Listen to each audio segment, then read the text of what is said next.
Tests, I remembered a lot of the information a lot easier because I was paying more attention.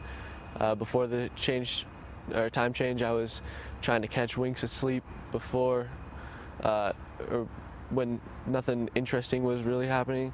But now, sleep in class? Yeah, kinda.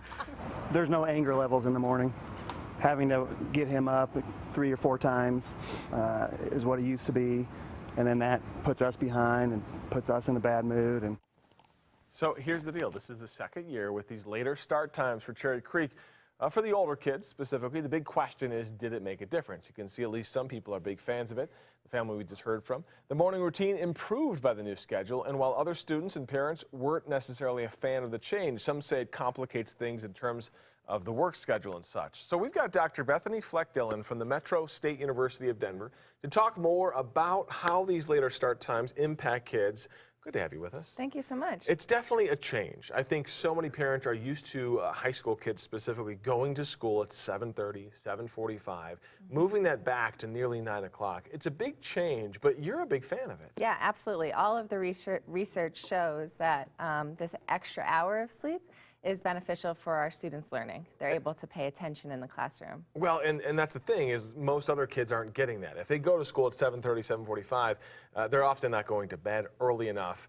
Does it make it harder for them to focus? Are they actually sleeping in class? Yeah, over 60% of students reported falling asleep during class at normal 60%. start times. Yeah, multiple times a week.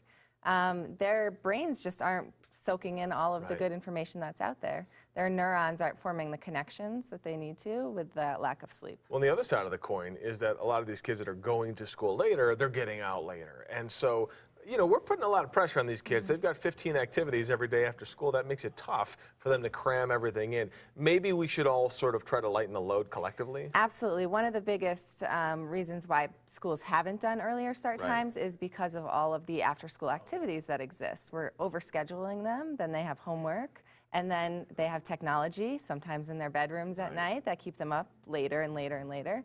So this is just one way we can help in the morning to alleviate some of that. So let's talk about the schools that don't have the later start times, which is the majority of the parents who are watching out there.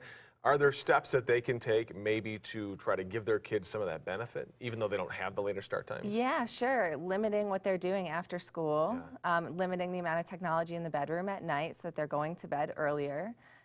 These are all just practices for getting at least 8 to 11 hours, which is what any middle school or high school kid needs. Which is hard, because, you know, it's really hard. kids never want to go to sleep. They want to stay up all night. But it's up to us parents to try to at least drill that into them to make sure they're getting Absolutely. It's going to be only beneficial. All of the research shows that their achievement goes up when they have more rest. Thank you so much. Yeah. Some good insight, and it's such a huge topic, and we'll see if more schools maybe convert to this new schedule. Let's go over to Greg, and we're talking about your weather out there. Well, we'll start with Sam, though, because we have